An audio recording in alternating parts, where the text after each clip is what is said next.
Di saat-saat kritis itu, sekelompok dosen dan mahasiswa senior berhasil mendesak ribuan massa yang tersisa untuk mundur melalui satu-satunya koridor evakuasi yang masih terbuka di sisi tenggara lapangan sebelum militer melepaskan tembakan pembersihan akhir.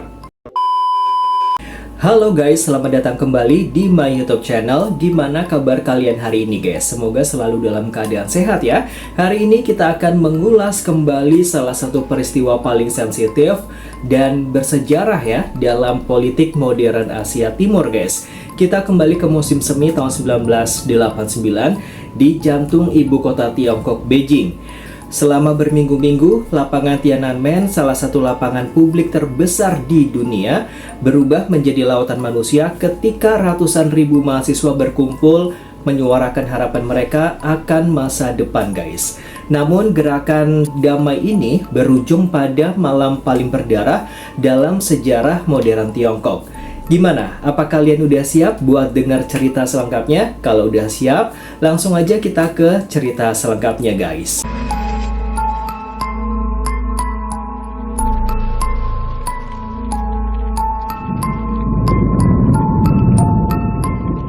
Untuk memahami mengapa para mahasiswa turun ke jalan pada tahun 1989, kita harus melihat ya kondisi Tiongkok pada dekade 1980-an. Di bawah kepemimpinan Deng Xiaoping, Tiongkok ini mulai membuka ekonominya ke arah pasar bebas setelah bertahun-tahun terisolasi. Reformasi ini membawa kemajuan ekonomi, tetapi juga memicu masalah sosial yang sangat berat. Pada tahun 1988, angka inflasi melonjak hingga menyentuh lebih dari 20%, yang membuat harga barang kebutuhan pokok melambung tinggi dan mencekik kehidupan warga biasa. Di saat yang sama, restrukturisasi ekonomi memicu maraknya praktik korupsi, kolusi, dan juga nepotisme di kalangan pejabat elit partai yang memanfaatkan posisi mereka untuk memperkaya diri. Ketimpangan ini melahirkan kekecewaan yang sangat mendalam di kalangan kelas pekerja dan kaum terpelajar. Pemantik dari ledakan protes ini adalah sebuah peristiwa duka pada tanggal 15 April 1989. Mantan Sekretaris Jenderal Partai Komunis Tiongkok, Hu Yabong, ini meninggal dunia akibat serangan jantung. Hu Yabong adalah sosok pejabat elit yang sangat unik guys. Ia dikenal sangat vokal dalam mendukung reformasi politik, kebebasan pers, dan transparansi pemerintah. Karena pandangannya yang dinilai terlalu liberal, ia didepak dari posisinya oleh kelompok konservatif partai pada tahun 1987. Bagi para mahasiswa, kematian Hu Yabong adalah simbol matinya harapan reformasi di dalam tubuh pemerintah. Mereka berkumpul di lapangan Tiananmen bukan hanya untuk berduka, melainkan untuk menuntut rehabilitasi nama baik Hu Yabong dan melanjutkan perjuangannya. Aksi yang awalnya merupakan upacara berkabung dengan cepat bertransisi menjadi unjuk rasa politik yang terorganisir. Mahasiswa dari berbagai universitas bergengsi termasuk Universitas Peking dan Universitas Tsinghua membentuk Perserikatan Independen. Mereka merumuskan 7 tuntutan utama kepada pemerintah. Tuntutan nyata tersebut antara lain pengakuan atas kebebasan berbicara dan kebebasan pers, keterbukaan mengenai kekayaan para pejabat negara, peningkatan anggaran pendidikan, penghentian korupsi, serta hak warga negara untuk melakukan demokrasi secara legal. Tuntutan ini murni berfokus pada perbaikan sistem internal negara. Namun, bagi sebagian elit penguasa, aksi massal ini mulai dinilai sebagai ancaman langsung terhadap stabilitas kekuasaan partai. Hingga akhir April tahun 1989, gerakan mahasiswa masih berlangsung dengan damai dan tertib. Namun, pemerintah Tiongkok menolak memberikan ruang dialog terbuka. Pada tanggal 26 April, sebuah tulisan editorial tajam diterbitkan di koran resmi partai, yaitu People Daily guys. Editorial tersebut secara resmi melabeli aksi mahasiswa bukan sebagai aspirasi rakyat, melainkan sebagai sebuah kerusuhan anti-partai yang terencana. Tuduhan berat ini mengejutkan para mahasiswa dan justru memicu gelombang perlawanan yang jauh lebih besar guys. Apa yang terjadi ketika mahasiswa menentang balik pelabelan tersebut? Kita akan bahas di segmen berikutnya tentang boikot dan gelombang mogok makan.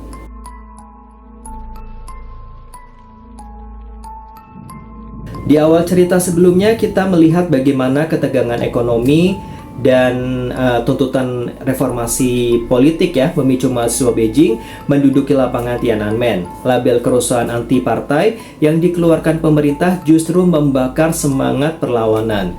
Memasuki bulan Mei tahun 1989, lapangan Tiananmen bukan lagi sekedar tempat berkumpul, melainkan telah menjelma menjadi sebuah kota tenda raksasa. Menghadapi sikap diam pemerintah, para mahasiswa mengambil langkah ekstrim yang mempertaruhkan nyawa mereka seperti yang udah aku bilang sebelumnya guys, yaitu mogok makan yang dilakukan secara massal. Ini adalah kisah nyata tentang momentum ketika gerakan ini menarik perhatian seluruh dunia. Pada tanggal 13 Mei tahun 1989, hanya 2 hari sebelum kunjungan kenegaraan yang sangat penting dari pemimpin Uni Soviet, yaitu Mikhail Gorbachev ya, para mahasiswa memulai aksi mogok makan massal di lapangan Tiananmen. Lebih dari 1.000 mahasiswa bersumpah tidak akan menyentuh makanan sampai pemerintah mencabut label kerusuhan dan bersedia melakukan dialog terbuka yang disiarkan secara langsung di televisi. Aksi ini memicu gelombang simpati yang masif dari masyarakat Beijing sendiri. Para dokter, perawat, ya, pengemudi bus, hingga pekerja pabrik turun ke jalan untuk memberikan dukungan moral dan medis. Ambulan terus meraung-raung di sekitar lapangan, mengangkut ratusan mahasiswa yang bertumbangan akibat dehidrasi dan juga kelaparan.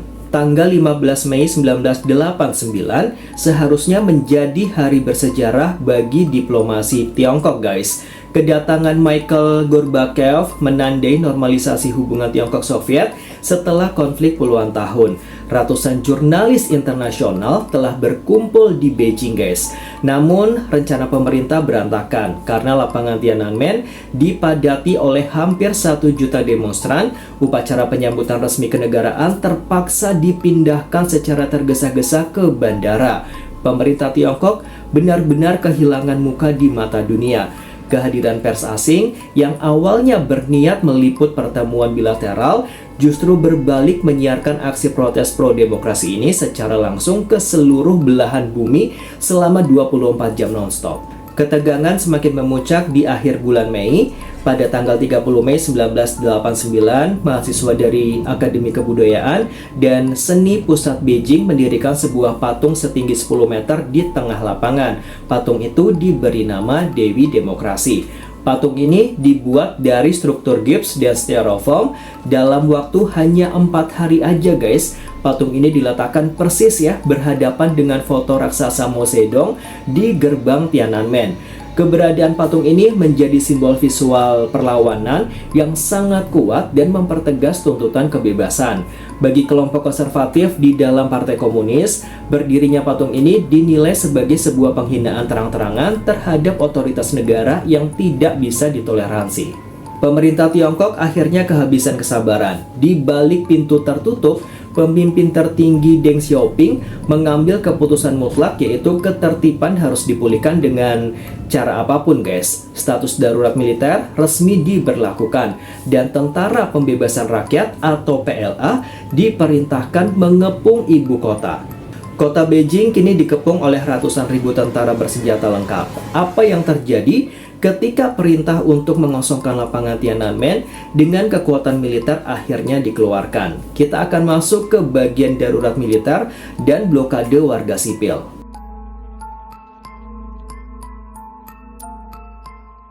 Di awal cerita tadi kita melihat ya bagaimana aksi mogok makan massal mahasiswa berhasil menarik perhatian dunia internasional tepat di tengah kunjungan Mikhail Gorbachev. Simbol perlawanan bernama Dewi Demokrasi pun resmi didirikan. Namun di balik dinding tebal perumahan elit Zhongnanhai, para pemimpin tertinggi Tiongkok menganggap demonstrasi ini sudah melintasi garis merah. Terjadilah, guys, perpecahan ideologi di dalam internal partai hingga akhirnya sebuah keputusan mutlak pun diambil. Darurat militer diberlakukan. Ini adalah momen ketika militer mulai mengepung kota mereka sendiri. Sebelum militer dikerahkan, terjadi perdebatan sengit di antara petinggi Partai Komunis Tiongkok. Sekretaris Jenderal Partai Zhou Ziyang memilih jalur damai dan kompromi dengan mahasiswa. Namun suaranya kalah telak oleh kelompok konservatif yang didukung secara penuh oleh pemimpin tertinggi yaitu Deng Xiaoping. Pada dini hari, tepatnya tanggal 19 Mei 1989, Zhao Ziang melakukan tindakan yang sangat berani guys. Ia turun langsung ke lapangan Tiananmen tanpa persetujuan partai. Memegang megafon di dalam tenda mahasiswa, ia meminta maaf karena terlambat datang dan memohon dengan sangat agar mahasiswa menghentikan mogok makan demi keselamatan nyawa mereka. Itu adalah penampilan publik terakhir Zhao Ziang. Segera setelah malam itu, ia dicopot dari jabatannya dan dijadikan tahanan rumah seumur hidupnya karena menolak menindak keras mahasiswa. Satu hari setelah kunjungan terakhir Zhao Ziang, tepatnya tanggal 20 Mei 1989, Perdana Menteri Li Peng muncul di televisi internasional. Dengan suara lantang, ia resmi mendeklarasikan martial law atau darurat militer di sebagian wilayah Beijing. Pemerintah segera memobilisasi kekuatan militer berskala masif, lebih dari 200.000 tentara dari berbagai divisi regional Tentara Pembebasan Rakyat atau PLA, lengkap dengan tank baja dan kendaraan pengangkut personel bersenjata diperintahkan bergerak menuju jantung ibu kota. Otoritas Tiongkok bersiap melakukan pengosongan paksa terhadap lapangan Tiananmen yang telah diduduki mahasiswa selama lebih dari 1 bulan. Namun, rencana awal militer untuk masuk dengan cepat ke pusat kota pada akhir Mei gagal total. Kegagalan ini bukan karena perlawanan bersenjata dari mahasiswa, melainkan karena aksi solidaritas luar biasa dari warga sipil biasa kota Beijing itu sendiri guys. Mendengar kabar kepungan tentara, jutaan warga kota turun ke jalan-jalan utama di pinggiran kota. Mereka menggunakan bus umum yang dikempiskan bannya, truk hingga barisan sepeda untuk memblokade jalan. Warga berbaris membentuk pagar hidup di depan moncong tank guys. Di jam-jam pertama itu, warga mengajak para tentara yang mayoritas adalah pemuda desa yang kebingungan untuk berdialog dan memohon agar mereka tidak menembak anak-anak mereka di Tiananmen. Blokade damai ini guys berhasil menahan laju militer selama beberapa hari. Solidaritas warga berhasil menunda pergerakan militer, namun hal itu justru membuat para elit penguasa kehilangan kesabaran total. Perintah baru yang jauh lebih radikal dikeluarkan secara rahasia dari komando pusat.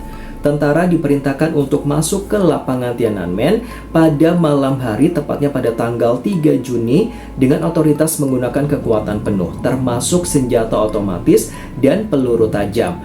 Blokade warga tidak boleh lagi menahan mereka. Apa yang terjadi ketika tank-tank baja itu mulai melaju tanpa mempedulikan pagar hidup manusia di hadapan mereka? Kita akan saksikan malam paling berdarah itu guys, yaitu penyerbuan malam kelam.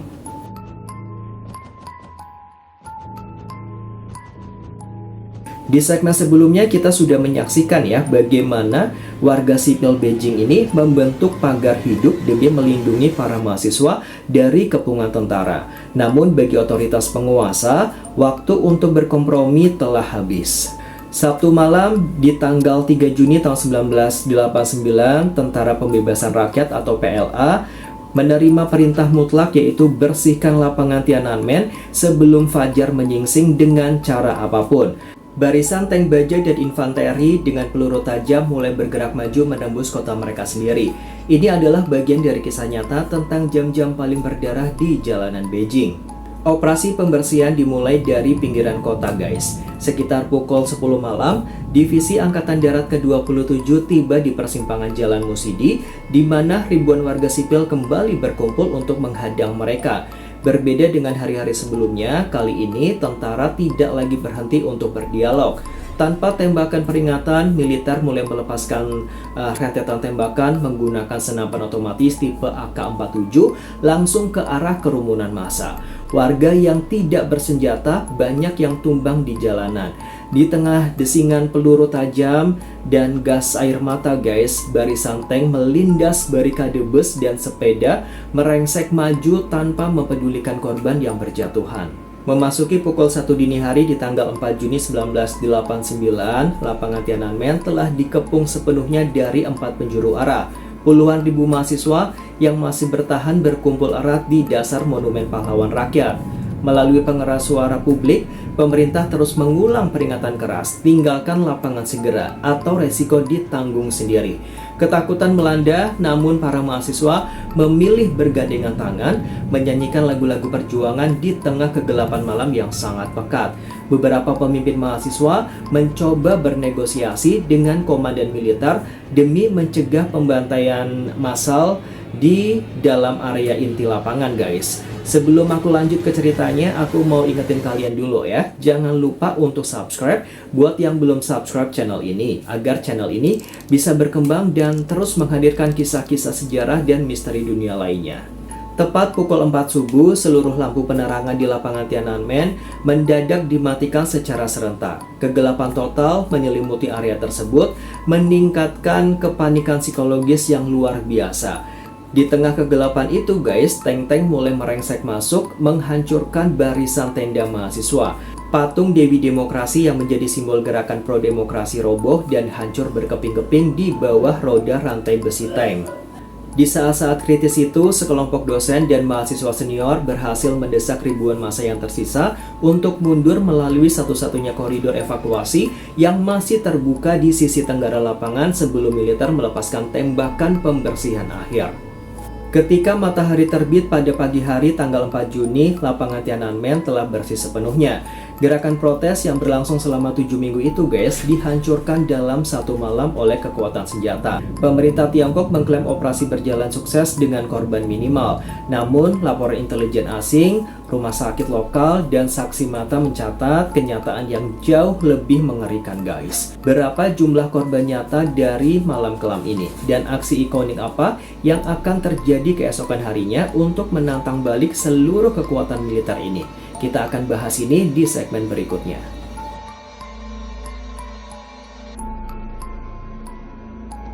Di segmen sebelumnya, kita menyaksikan bagaimana militer mengosongkan lapangan Tiananmen dengan kekuatan senjata pada malam tanggal 4 Juni 1989. Saat itu, kota Beijing berada di bawah kendali penuh tentara. Satu hari setelah penyerbuan berdarah tersebut, tepatnya tanggal 5 Juni 1989, situasi kota masih sangat mencekam. Di tengah jalan raya Chang'an yang kosong dan dijaga sangat ketat, sebuah konvoi tank bergerak meninggalkan lapangan. Disinilah sebuah aksi spontan dari satu orang warga sipil biasa akan menciptakan simbol keberanian paling legendaris abad ke-20. Ini adalah kisah nyata tentang identitas misterius sang tankman. Senin pagi pada 5 Juni 1989 di Jalan Raya Besar Chang'an, tidak jauh dari lapangan Tiananmen, sebuah konvoi panjang tank militer melaju dalam barisan rapi. Tiba-tiba seorang pria tak dikenal melangkah ke tengah jalan, berdiri persis di depan moncong tank pertama itu, guys. Pria itu hanya mengenakan pakaian biasa, kemeja putih, celana hitam, dan membawa 2 tas belanjaan di tangannya. Melalui rekaman lensa jurnalis asing dari balkon hotel, guys, terlihat tank terdepan mencoba berbelok untuk menghindari pria itu. Namun dengan keberanian yang luar biasa, pria itu melompat ke samping untuk kembali menghadang jalurnya.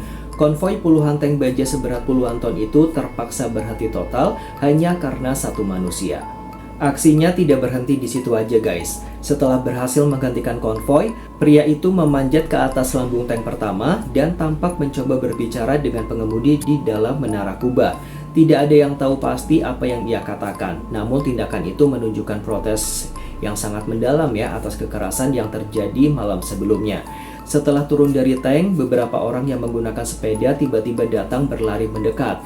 Mereka menarik pria berkemeja putih itu dengan sangat cepat, membawanya masuk ke dalam kerumunan warga di pinggir jalan sebelum aparat keamanan menangkapnya. Hingga hari ini, identitas asli pria ini, serta apakah dia masih hidup atau telah dieksekusi setelah hari itu, tetap menjadi salah satu misteri terbesar dalam sejarah modern. Foto dan rekaman video aksi penyelamatan diri dan perlawanan ini berhasil diselundupkan keluar dari Beijing oleh para jurnalis asing. Dalam hitungan hari, gambar tankman menjadi simbol global perlawanan warga sipil melawan tirani militer dan kesewenang-wenangan kekuasaan. Ironisnya, di dalam negara Tiongkok sendiri, pemerintah melakukan penyensoran total secara masif. Gambar ini beserta seluruh informasi mengenai tragedi 4 Juni dihapus sepenuhnya dari buku sejarah, media massa, dan jaringan internet domestik. Generasi muda Tiongkok yang lahir setelah tahun 1989 tumbuh besar tanpa pernah mengetahui bahwa aksi kepahlawanan ikonik ini pernah terjadi di jalanan ibu kota mereka. Aksi Tangmen menjadi penutup visual dari babak perlawanan terbuka di Beijing. Setelah hari itu, mulailah operasi pembersihan politik skala besar di seluruh negeri melalui penangkapan para aktivis mahasiswa dan pembungkaman suara kritis. Berapa sebenarnya jumlah korban jiwa yang tewas dalam tragedi ini?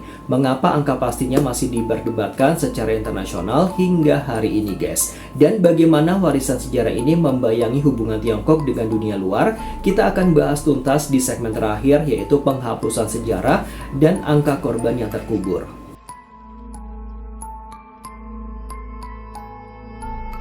Tank-tank militer telah kembali ke barak dan jalanan Chang'an kembali dibersihkan. Kehidupan di Beijing tampak berjalan normal seperti sedia kala. Namun guys, di balik normalisasi yang tampak di permukaan, sebuah operasi pembersihan skala besar yang sistematis baru saja dimulai. Bukan hanya membersihkan sisa-sisa fisik di lapangan saja, melainkan menghapus seluruh memori kolektif sebuah bangsa dari catatan sejarah resmi. Ini adalah bagian dari kisah nyata tentang pencarian angka korban yang tersembunyi dan bagaimana sebuah tragedi besar ini didepak dari ingatan modern. Hingga detik ini, jumlah pasti korban tewas pada malam tanggal 3 hingga 4 Juni 1989 tetap menjadi salah satu rahasia paling ketat di dunia. Tidak ada data tunggal yang disepakati secara internasional. Pada akhir Juni tahun 1989, pemerintah Tiongkok merilis laporan resmi yang menyatakan bahwa sekitar 200 warga sipil dan puluhan tentara tewas. Namun angka ini dibantah keras oleh organisasi kemanusiaan dan saksi mata. Dokumen deklarasi diplomatik Inggris yang dibuka bertahun-tahun kemudian memperkirakan korban jiwa bisa mencapai ribuan orang. Sementara laporan awal dari Palang Merah Tiongkok di malam kejadian sempat menyebut angka ribuan korban jiwa sebelum akhirnya mereka dipaksa menarik kembali pernyataan tersebut di bawah tekanan politik. Bagi pemerintah Tiongkok, cara terbaik untuk mengatasi dampak politik dari tragedi 1989 adalah dengan membuat masyarakat melupakannya.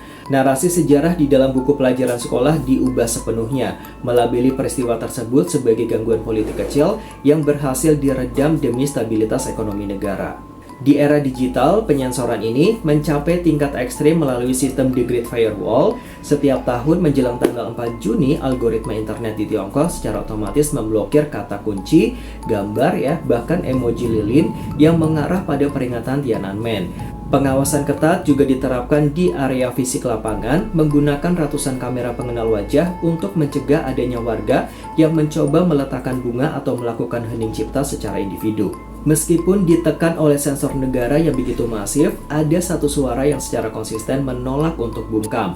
Mereka adalah Tiananmen Mothers atau para ibu Tiananmen, sebuah kelompok aktivis yang didirikan oleh Ding Zilin, seorang profesor yang putranya berusia 17 tahun tewas tertembak militer pada malam penyerbuan. Selama puluhan tahun, para ibu ini berani melawan intimidasi aparat demi menuntut 3 hal sederhana dari pemerintah: hak untuk berduka secara publik bagi anak-anak mereka yang tewas, kompensasi hukum yang jelas, serta penyelidikan independen yang transparan untuk mengungkap siapa yang menembak anggota keluarga mereka. Perjuangan mereka membuktikan bahwa meski sejarah bisa dihapus dari buku, ia tidak pernah bisa dihapus dari hati seorang ibu, guys.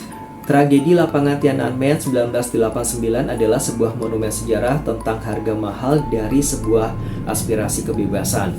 Peristiwa ini menunjukkan kepada dunia batasan ekstrim yang rela diambil oleh sebuah kekuasaan demi mempertahankan stabilitas politik dan kontrol mutlak.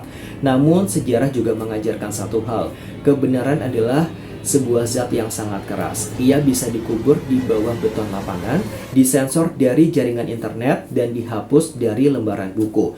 Namun, selama masih ada orang yang ingat dan berani berbicara, sejarah itu akan tetap hidup dan terus membayangi masa depan.